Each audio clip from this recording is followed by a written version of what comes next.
You are listening to the Bureau Chiefs with Michael Serapio, a primetime politics podcast from CPAC.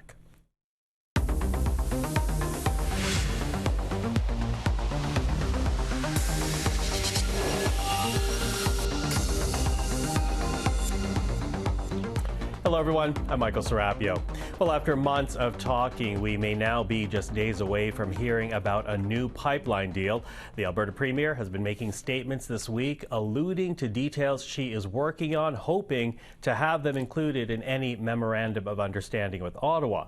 Now add to that a new report out this morning from the Globe and Mail that says an MOU may be coming just in time for the UCP Policy Convention at the end of the month, one that would answer lingering questions about what a pipeline from Alberta to the BC Northwest Coast would look like. And with that, let's bring in the Bureau Chiefs right now. Robert Fife is the Ottawa Bureau Chief for the Globe and Mail.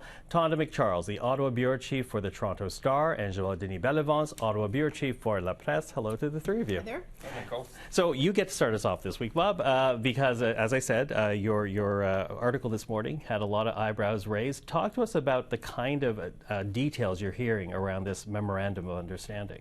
Well, there are negotiations right now, and everybody is cautioned that these are fluid. Nothing's written in stone, but they are making a lot of progress. The Privy Council clerk, Michael Serapio, has been deeply involved in the discussions, along with Dominic LeBlanc and other federal cabinet ministers.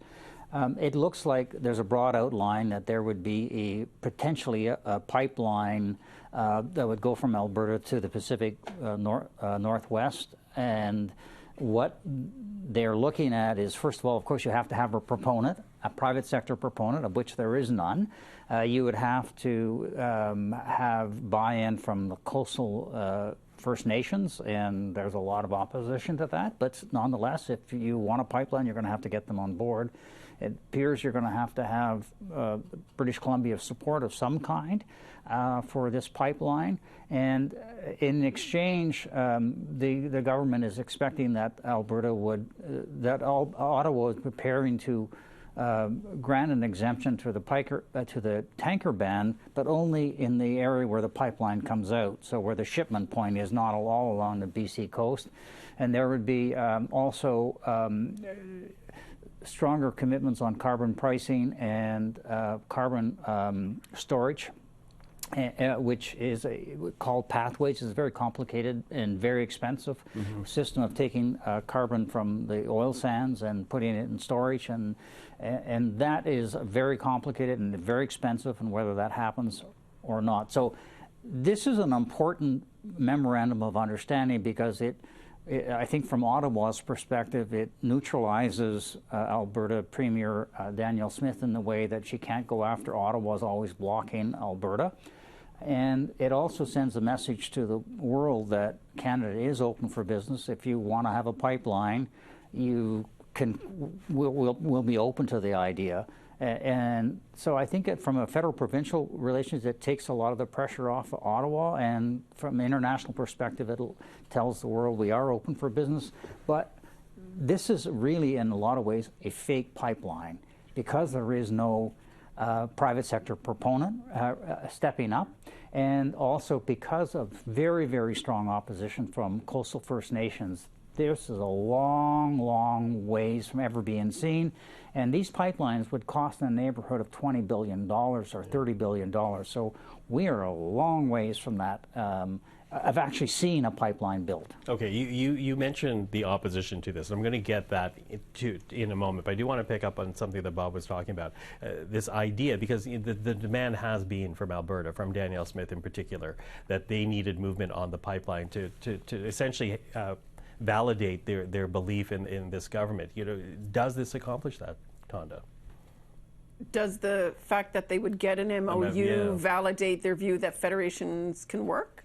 If that's Possibly, the question, yeah. That's up to Danielle Smith, and I wouldn't make any predictions about how next week, perhaps ahead of her convention, she'll view things, or how in a month's time she'll view things.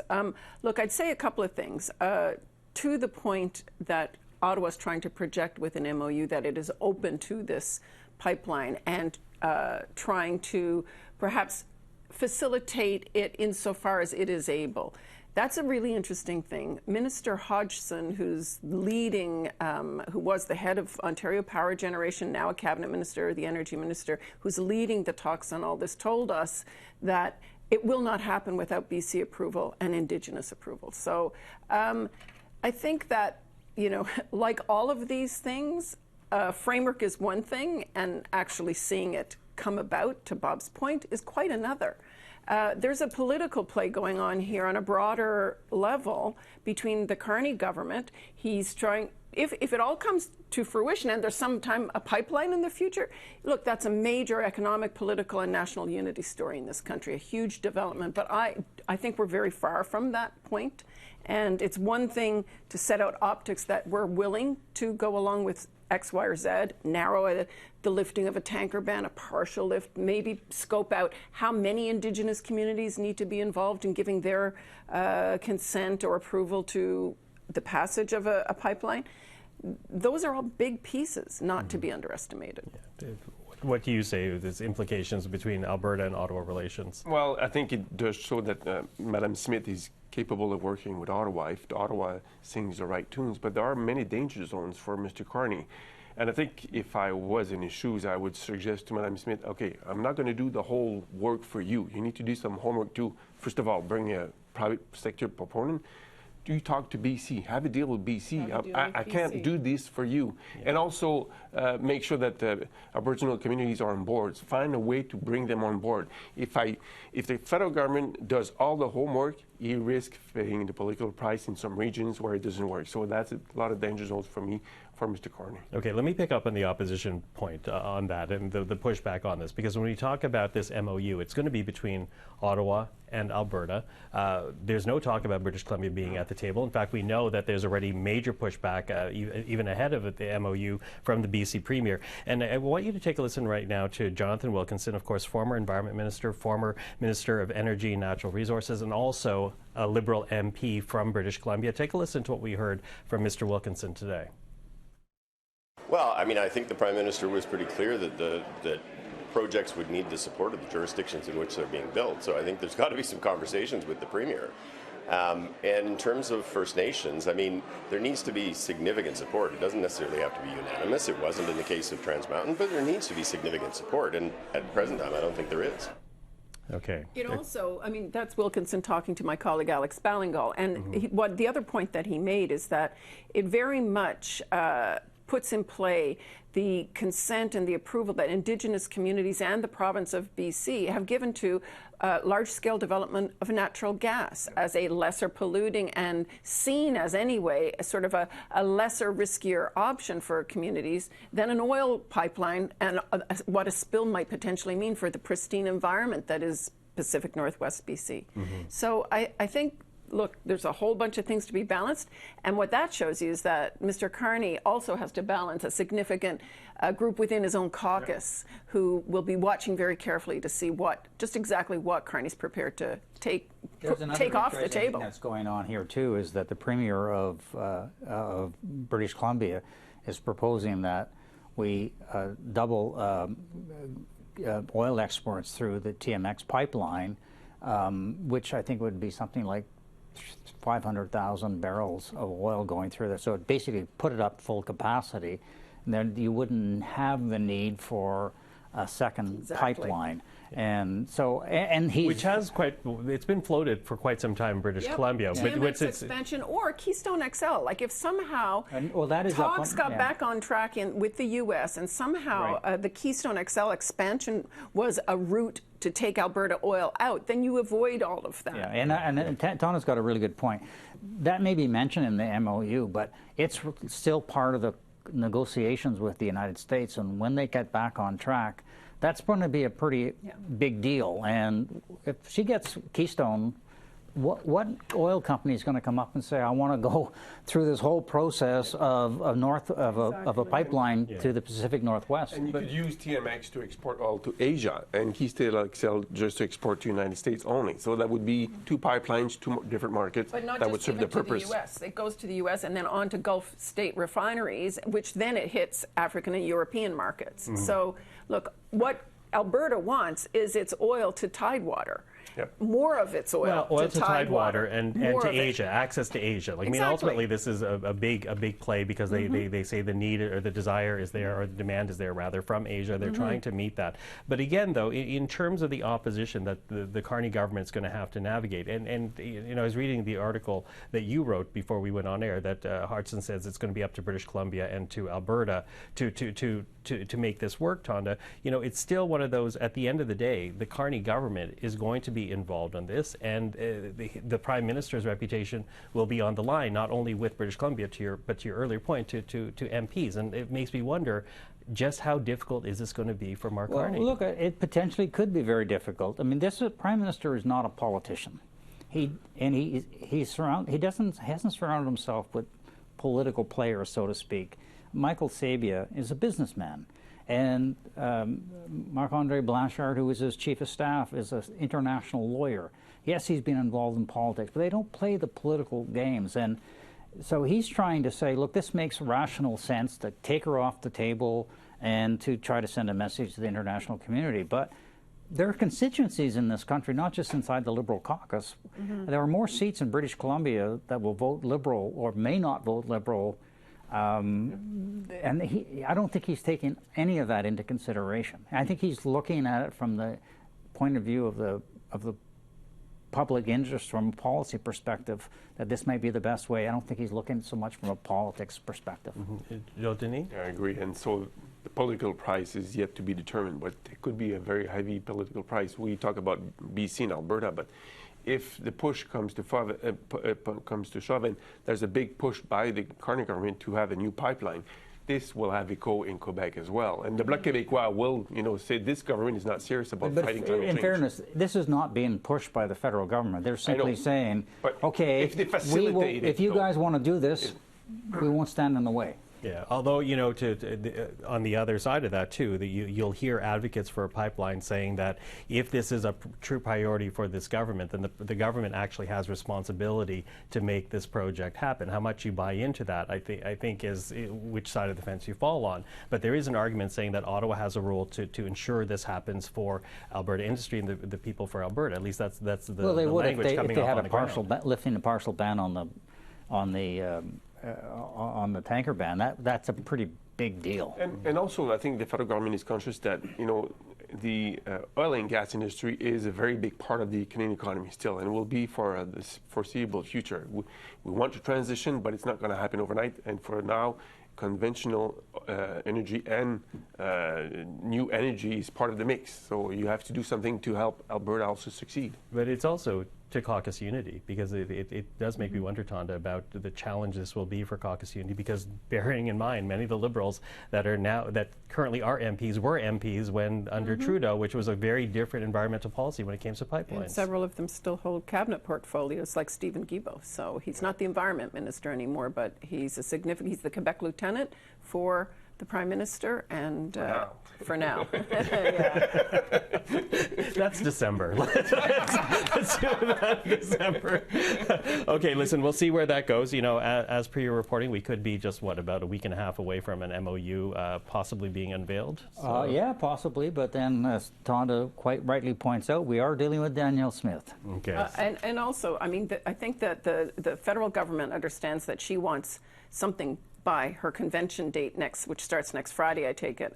So, and Mr. Carney is in South Africa until Monday. He returns Monday. So there's a small window in there. We'll be watching for it next week. But that's the look ahead. That's my look ahead. Okay. Well, save that for later. It just shows that this is a political instrument to help Danielle Smith in front of her own members of the party. So is it, public interest policy? The question is open. I just think there would be dragons for Carney.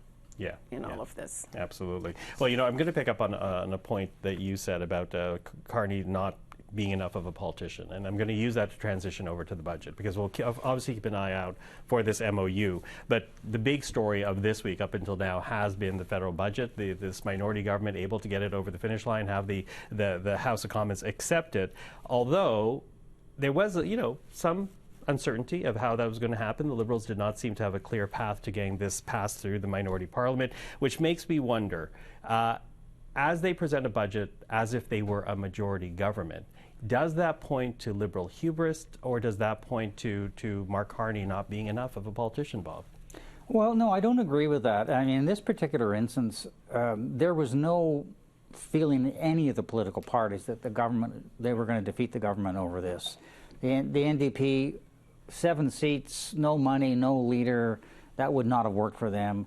The Conservatives, they have their own problems. They've already lost a member. Another guy is quitting for quote, family reasons.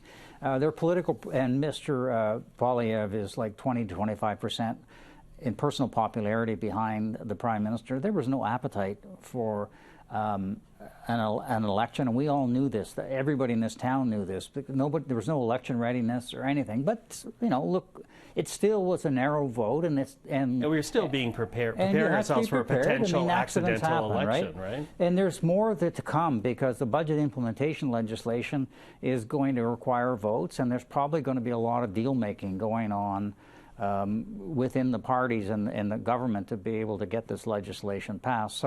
But this is what happens in minority parliaments. But I don't think in this particular instance that they weren't doing a Joe Clark, which is I'm running like I have a majority. They knew the government wasn't going to fall. Back then, everybody in Ottawa knew the government was going to fall except Joe Clark. Okay.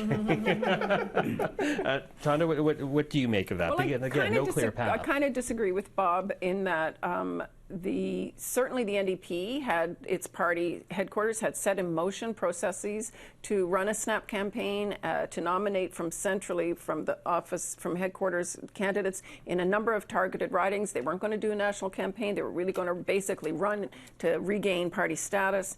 And so I think that there were things in motion whereby some of the parties had contemplated that it could happen. But sure, there wasn't a wrapped plane out at the hangar for Mark Carney, but they were talking. There were let's not call them negotiations, because they were never negotiations. And to your point about was it hubris or were they just banking on the fact that nobody wanted an election? Look, I think a few things can be true at the same time. They were talking to the opposition parties, mainly to explain how the budget piece would work for them, but not to amend it. And they were rejecting persistent requests by, for example, the NDP and Elizabeth May to amend the budget. And they never had to do that. And perhaps because they were very confident that nobody wanted an election. Everybody's looking at the same polls. Canadians didn't want an election. So someone would have been punished had it been their fault that there was one. But I think that there definitely was a feeling among the opposition and even among some Liberals that the Carney Prime Minister's office and the way they were conducting and leading this down to this vote was very much like a majority government, and not reaching across the aisle and not doing the kinds of things that we did expect most minorities trafficking, cross-party talks to survive. That didn't happen. So that it went down to 2 votes and, down to the wire that night, and everybody counting abstentions and doing the math, and the parliamentary channel put up the wrong numbers at first. They, and it was kind of, everybody was like, blah, blah, blah, blah, blah. It was surprising that it had come to that. Yeah, and I think that's again, the fear of an accidental election. Joël-Denis? This was a take it or leave it budget, stands on the part of Mr. Carney. It worked this time, but I don't think it would be wise to try to replicate that strategy in the future, because the NDP is in bad shape right now. It will try to get its act together. They will have a new leader in March. Pierre Poilievre is, trying to keep his job as leader of the Conservative Party. That will be done with the vote of confidence in January. So 6 months from now, trying to use that strategy might be very risky for the government. I don't think it could work a second time. It worked this time because nobody wanted a Christmas election, but next time I don't think there will be people behind curtains trying to guess who's voting, how people are voting in the House of Commons and trying to play hide and seek with the Speaker of the House of Commons. So that will not work. It's not going to be happening in time. Well, because I want to mention that there was no negotiation between the Liberals and the opposition parties. It's a minority government.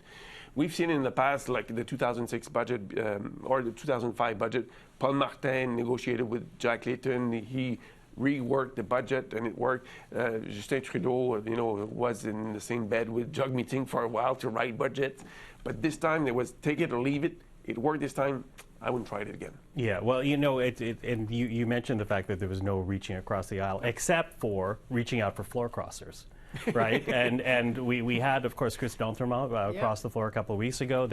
He raised the possibility that there may be more Conservatives willing to cross over. You talk about any kind of future confidence matter that goes before the House. If they are able to get more people across the floor, they might be able to solve their problem, to get a majority without going to an election. Is that effort now over, now that the budget has been accepted by the House? Well, I don't think it's over at all. If they can convince a Conservative member or other Conservative members of Parliament, or anybody else for that matter, across to the Liberals, they'd be delighted to do so, and those conversations are probably still happening. But it looks like Pierre Poilievre has cauterized the problems right now in his caucus, but we'll watch and see, because he's got a strong grip on the party. I'm not sure how much of a strong grip he has on some elements of the Conservative caucus. Tonda? Yeah, I think that Mr. Poilievre has perhaps successfully persuaded members of his caucus to stick with him for now, but that doesn't mean they're happy. That doesn't mean that there's a general elation about the way that he's been conducting himself since he returned to Parliament after getting re-elected in the by-election. And so be wary of that. One of our French colleagues at Radio Canada this week reported on potentially up to 20 MPs within the caucus who were unhappy with his leadership style. I had never gotten to that number. I'd gotten 10 to 15. But look, that's an issue for him.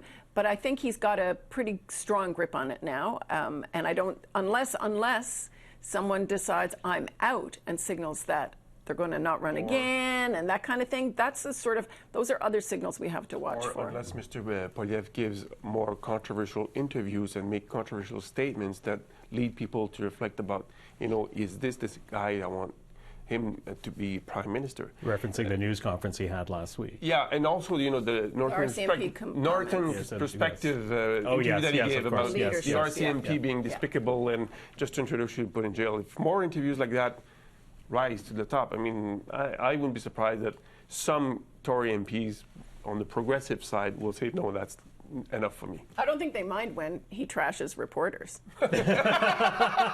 It's okay. We have therapists. We're fine. Okay, let's switch our focus now as we're approaching the end of the program. Time now for our yays and our nays. Bob, I'll begin with you. Okay, my yay is Senator Percy Down and his Senator Marty Deakin wrote a letter to the government signed by more than 40 other senators urging the government to ban advertising on sports betting, just like we do on cigarette advertising.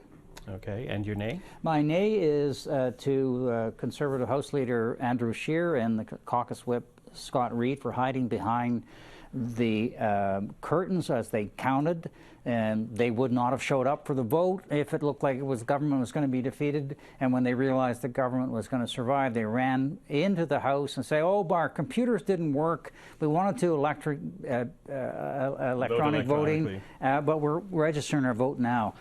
Anybody who's sitting in the House of Commons should be voting in the House of Commons, not sitting in the lobby trying to do electronic voting. That's nuts. Mm-hmm. It's like my daughter sending me a message from her bedroom. Get out of your bedroom. You, Tonda, yays and nays? Well, as usual, I slipped and forgot about my yays and nays. And so we were chatting in the room before we came on here, and I think it is worth giving a nod to the actual efforts that the government is making to diversify trade ties away from the United States at this time when talks are off. So the trip to the UAE, we'll see what it produces. The trip to the G20, maybe that's going to produce something solid with India, for example. Will the Prime Minister actually advance trade talks with India? All of that, I think, is to the good, especially in light of some comments that Mr. Hoekstra is making yet again about trade in and the trade talks. So yay for that. And I think my nay is to Alberta Premier Daniel Smith for using the constitutional override clause. Anytime a premier feels that they have to resort to that sledgehammer, I think they're displaying a lack of confidence in the viability and the democratic reasonableness and acceptance of their provisions that they're putting forward in the law. She's using it this time as a sledgehammer to make sure that her limits on transgender children's rights are given the green light, but that's I think a lazy way around it. Okay, Joël-Denis, yay or nay? My yay goes to Elizabeth May. She managed, the Green Party leader, she managed to get a commitment from Mark Carney on the record that Canada will respect the Paris Accord goals. So that's on the record, can be used against Mr. Carney if his feet doesn't get green enough in the future. He didn't say which targets he would, or when he would respect them. Yeah, but still, I mean... Just say it. There's a way out, you're right. But still. There's an escape hatch. And my nays goes to the Liberal government as a whole for not, for playing with fire. I would still believe that they play with fire in terms of trying to get the budget passed. Nobody thought it would be an election, but they still, I think, play with fire. If you play too much with matches, sometimes you burn yourself. Absolutely. Okay, quickly, go around. On the look ahead, what are you watching out for in the days ahead? Well, when the United Conservative Party convention comes next weekend, will she have a deal or not have a deal? Okay, Tonda? Also, I think the result of this G20 UAE trip, will Carney come back with something to show for all his efforts? Joël-Denis?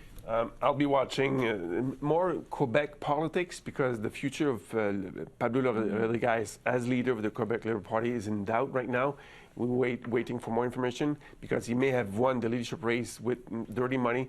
That's been exposed in some way too in the media in Quebec. So the future, that has consequences because if the Parti Liberal Party of Quebec doesn't have a credible leader, that opens the door for a possible victory of Parti Québécois in the next election. So that will, we'll know by next week if still the leader of the Liberal Party of Quebec. Okay. There's going to be an election one way or the other. But anyways, listen, Bob, Tonda, Joël-Denis, thank you very much. Always fun to do that. And that is our episode for the week. I'm Michael Serapio. You have been listening to the Bureau Chiefs with Michael Serapio, a primetime politics podcast from CPAC.